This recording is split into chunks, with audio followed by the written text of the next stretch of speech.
Thanks to the support as a channel member, Kyle Mack. So we've got a third season in Tier 8 to look forward to. Is look forward the right word for that? This is quite an important summer, quite an important transfer window, isn't it? We've got to go up this year.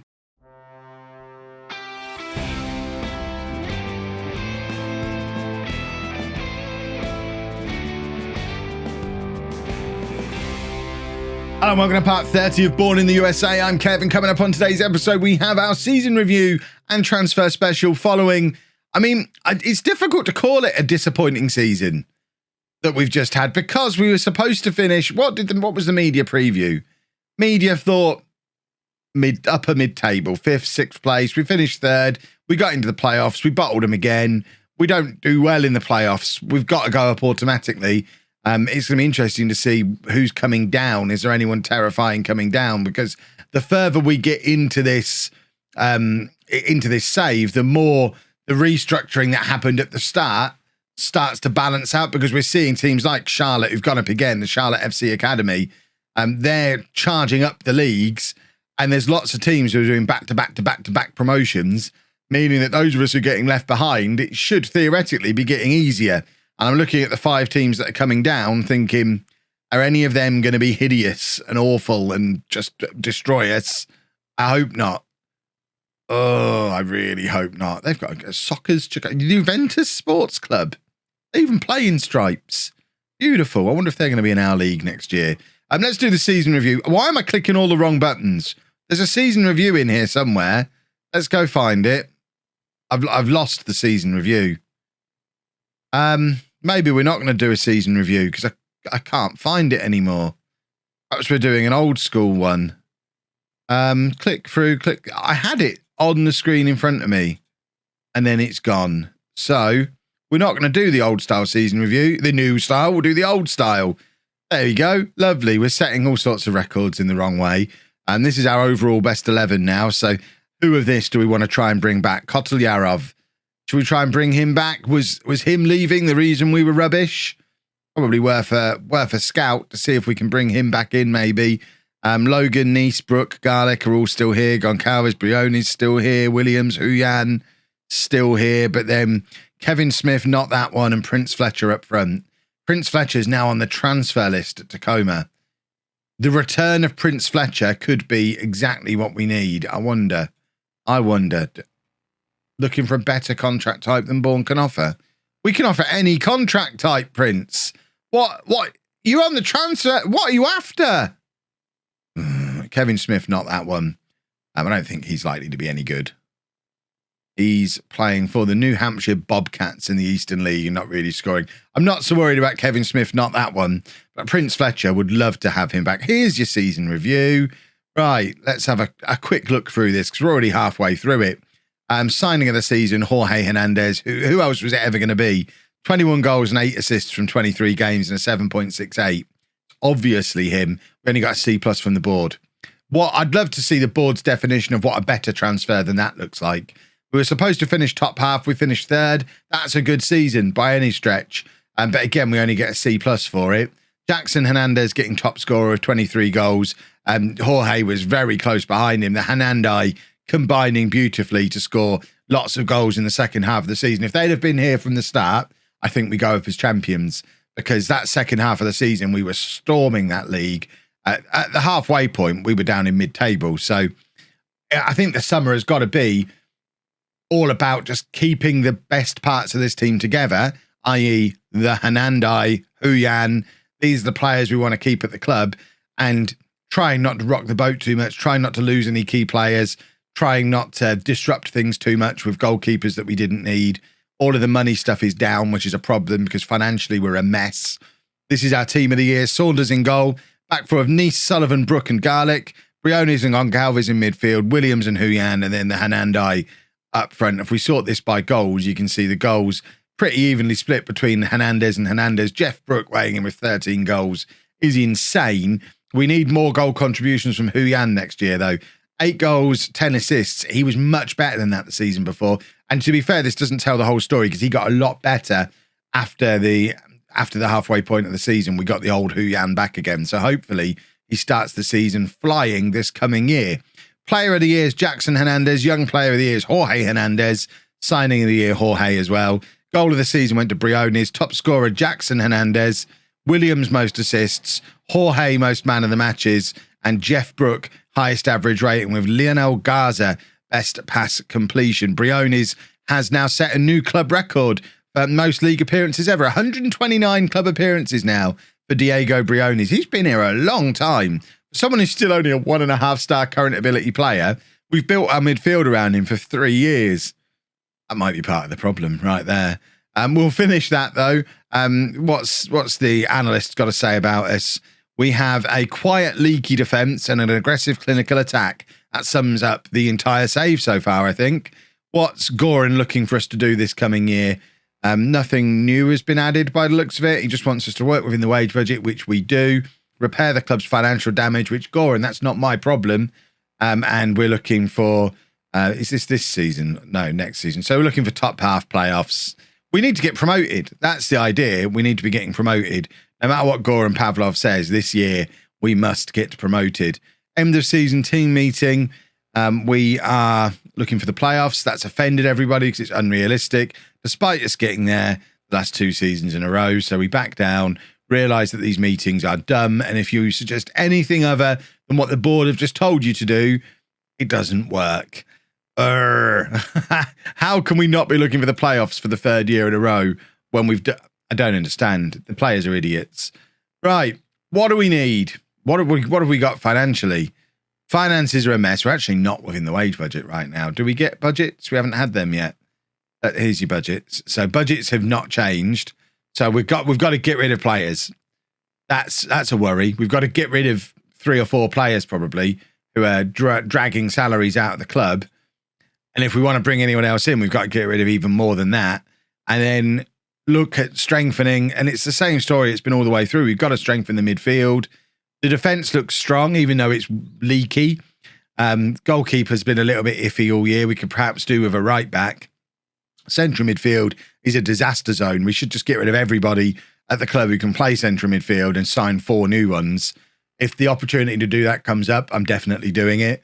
Huyan and the Hernandez and Stone and Sanchez even are all good. We could do with a left winger. But like I say, we can't do any of this unless we can get rid of a bunch of these players. And one of the mistakes that, do we class it as a mistake? One of the mistakes I've been making is some of these players are on quite long contracts. If you look at someone like Pedro Goncalves, for example, he's under contract for another year. So that whole get rid of the whole midfield idea, unless someone pays us money or at the very least is willing to take him out of his contract, he's not going anywhere. We can't just release him. So being released this summer, we've got Ben Logan, which we might probably want to keep him around, although actually he only played 6 games last year. I thought we used him more than that. Ben Logan can leave. Torres and Stoltz are on non-contracts. They can both go. Garza, we may as well let go. He's got 5-star potential, but he's been here a full year. We didn't really use him as much as we could have done, and 6.66. Get him out. He's one of the midfield problems. Garlic, we probably want to keep. Williams, we've had for a long time and used a lot, but he is a problem area. 3 years he's been here. He does get a lot of assists, but star rating tells me he's not good enough. So maybe we move Williams on. Sanchez is just got too much quality ahead of him. And God knows Makopa is earning a lot of money for a player I didn't really use as much as I should have done or could have done. So he probably needs to leave as well. But we need to get rid of those guys and probably a couple more before we can do anything. So job 1, get rid of some players. Well, we've made it through to the 1st of July. We have got rid of a lot of players. Maldonado and Munoz have both gone out on loan, but the main ones are all the ones that have been released. Where are they? Released players. So not key players, but players who you would have seen in games who've been released. Torres is gone. Logan's gone. Garza's gone. Garlic is gone. Tapia, Sanchez, Makopa. They've all gone. But somehow our committed spending is still over budget. We did have a lot of players who were out on loan who've now come back. But I don't think many of them were on loan with their wages being paid. But we're going to have to try and get rid of all these players who were on loan and are now back. We need to try and loan them out on full wages or get rid of them again. We've got too many fringe under 23 players that we've just kind of been accumulating that we need to get rid of. Our first team squad is so small, we're getting greyed out players in it now. So we've got a 15-man, in fact, Maldonado, a 14-man first team squad currently. We need to bring in a lot of players, but we are still maxed out on wage budget. Problematic. This is very problematic. 5th of July, still not managed to bring in any players, but we are slowly but surely getting the wages under control. And it looks like my theory about the league evening out as the big teams start to disappear from it is proving to be true. The two relegated sides, Pennsylvania and Beachside, are favourites for relegation again. So not only do we have teams who are doing back-to-back promotions, there are teams apparently in free fall as well. And the two new teams in this league are very much those. We have a couple of decent sides who've made their way up, Carolina and Boston City. But the important thing is us and Rhode Island and Richmond, that we're the three favourites. We were amongst the favourites last year. And we've even got one of the Hernandez. Which one is this? Jorge Hernandez is in the Media Dream 11. It's the first time we've ever had a player in the Dream 11 in this league. I'm tempted to just go and steal all these Richmond youth players. I know we said we weren't going to do this, but, you know, needs must. Some of them are on contract. He's not on a contract, though. Let's try and steal him. Financial package, relocate. Yeah, this is the problem. None of them want to come. How far away is Lehigh Valley? Can we steal you? Nope. Relocation package again. We can't even cheat right. At least the finances are now in a position where we could probably bring in one or two players. Our squad is crazy small, though. Or first team squad, anyway. Even with trialists in, who none of which are any good, we're very small. We've got a lot of work to do and no money to do the work with. We've finally signed a player. David Fava is a 19-year-old who can play on the left wing. Up front, really, we're bringing him in to play on the left-hand side. 2.5-star current ability, 5-star potential ability, better than anyone else we've got on that left wing at the moment. Was previously at Providence City in the Atlantic National League, which I think, is that the league below us? That's one we came up through, I think.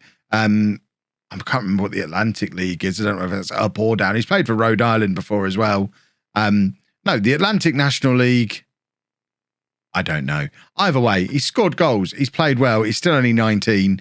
So let's get him in. Let's make sure I don't click send on intensive language course, because it's very difficult not to press that button because it's so automatic in every other save I ever play. But he is in on £100 appearance fee. So he's on a non-contract, which doesn't damage the finances too much. It's not ideal to have a good player in on a non-contract because we can't really keep him here if he turns out to be really good. But on the flip side, if he turns out to be trash, he's not on a 2-year contract that we then can't get him out of. So we'll give him 3 months, see if he's any good. If he's really, really good, if he turns out to be another Hernandez, then we offer him a real contract then. That's the theory. I don't know if it's a good theory, but that's the theory currently. We have a new goalkeeper, although when we scouted him, he was showing us 5-star current ability. He's only come in as 3-star current ability, so not necessarily any better than Saunders, which isn't ideal. But he was at Hartford in the Championship, so similar sort of signing to what we had with Saunders last year, out of contract at a Championship club. And we've brought him in. Hopefully he's a little bit more successful than Saunders was, because we're all blaming Saunders for what happened last year, even though it was a massive upgrade on the goalkeeper that we had before. We're pretending he wasn't. I think that probably maxes out our wage budget again, though. We've got maybe room for one more, and the new season starts in like 3 weeks. We've signed two first team players. We've got this guy in as a backup goalkeeper, just again on a non-contract. We can probably try and move Saunders on now. I don't think anyone's going to take him, but we can try. Oh, every summer is a new flavour of frustration in this save. These are the kind of players who are coming up on our scout report. We're bringing them in on trial. They've not even got yellow stars for current ability. And I was desperate to sign Lateral Chin, because that's a great name, but just, they're rubbish. We've got a 17-man first-team squad. And that 17-man first-team squad includes a couple, our best youngsters that I brought up into the side. Nick Benelli, who's only 15 and can only play in a position we don't use. And Ivan Martinez, who's a new 17-year-old left-back with 5-star potential. So if you ignore those two, it's a 15-man first-team squad. And the oldest player in that squad is 20. Oh, this is going to go so wrong. It's going to go so badly wrong. I have appointed Jeff Brook as our new club captain. Stephen Stone is the new vice captain. If we sort this by ability, you can see we're very much built around Jorge Hernandez, Travis Sullivan, new boy Buckner in goal, Jeff Brook. Stone's actually ahead of Jackson Hernandez on current ability now, which is an interesting one. Nice, we've known about for a while. Hu Yan's dropped well down the ability list. And from everyone from Cullen down is very much, maybe. Who knows? If we have a look at the season preview, somehow, we're taking all that into account, we're still second favourites for promotion, although Rhode Island odds-on favourites to go up. So it's looking like, at best, we might be looking at the playoffs again, which we love the playoffs. Playoffs are great fun, but there's just nothing. There's nothing. Anyone who will improve us, we can't afford, or they won't even discuss terms. Those who will come in are not as good as the trash we've just released. We need to go up because the longer we stay in this league, the harder it's going to be to bring in players, I think. Well, that brings us to the end of the summer. We've brought a couple more players up from the under 23s and the under 18s. Gianluca Gala, who's been here since last year, came in, never got anywhere near the team, but he's in the first team squad now. Mario Maldonado, we originally loaned him out at the start of the summer. In fact, I probably need to take him off the transfer list now. We originally loaned him out right way back at the start of the transfer window, but decided, you know what? He played 20 games last year. Let's get him back in. He's under contract for another 2 years. We may as well get him back into the mix. So he's back and back in the squad. Ben Brown has been called up from the youngsters as well. He's also on the transfer list and the loan list and probably needs to come off those. We'll deal with this kind of stuff off camera, I think, rather than fiddling with it all now. Flores has come up from the under 23s, who's been around for a little while. Who else? Benali, I've already shown you. And Connor Valenzuela, 15 years old, 5-star potential. Not even got a yellow star for current ability, but with that short of players. With those players being called up into the squad, we do manage to make it to a 21-man first team squad, and we're over our wage budget. What a summer, boys and girls. Let's cheer ourselves up by seeing what's been going on with the other Bourne. Hopefully they're having a better time of it than we are. So Premier League, last year, holders were Manchester City. So Bourne didn't win the league. And they are second favourites for this coming season. Where did they finish last year? A second place finish for Bourne. Did they win the Champions League? Let's have a look at honours. They did back-to-back Champions League wins for Bourne. So Bourne are the best team in the world, basically. Although they can't win the Premier League. Is the team still roughly the team that we left? There's no Serna Jackie in that side. In fact, that is a very, very new look side now. Michael Beagle's in goal for them, but there's been transfer business in recent years. Diaz has gone to Man City. He originally came from Man City, so he's actually gone back to Manchester City. And that is Wilfred Ndidi, who's been drafted into that Bourne side to play centre-back, apparently, an £80 million signing. There's not actually any sign of Serna Jackie leaving. I guess he just wasn't, he just wasn't picked for that game. He's getting on a bit now, 31 years old. Mitar Serna Jackie. We're getting into that range where we might be able to get him on loan. We're not going to be able to get him on loan. I had such high hopes at the start of this save that by the time the likes of Serna Jackie were retiring, or maybe Lee Cook, or maybe someone a little bit younger, maybe Michael Beagles, by the time I dream of signing one original Bourne player for Bourne USA, but the fact we're constantly stuck in tier 8 suggests it's pretty unlikely to happen. Let's check in one more time to see if we've got anyone else who's made it into the Dream 11. We haven't, but Rhode Island's odds have lowered though, so maybe we've got a chance. Who knows? We'll find out tomorrow, I guess. The transfer window does still have about a month left. Like I say, we're over the wage budget, so we can't really do anything. unless an absolute superstar presents themselves. So this is probably what we're going into this season with. I can't help but think we are a little bit weaker than we were last year. But then the league is a little bit weaker than last year as well. So maybe we might get away with it this year. Who knows? If you've enjoyed that, please make sure you leave a nice big thumbs up on there for me. Subscribe to the channel for daily Football Manager videos. And thank you very much for watching.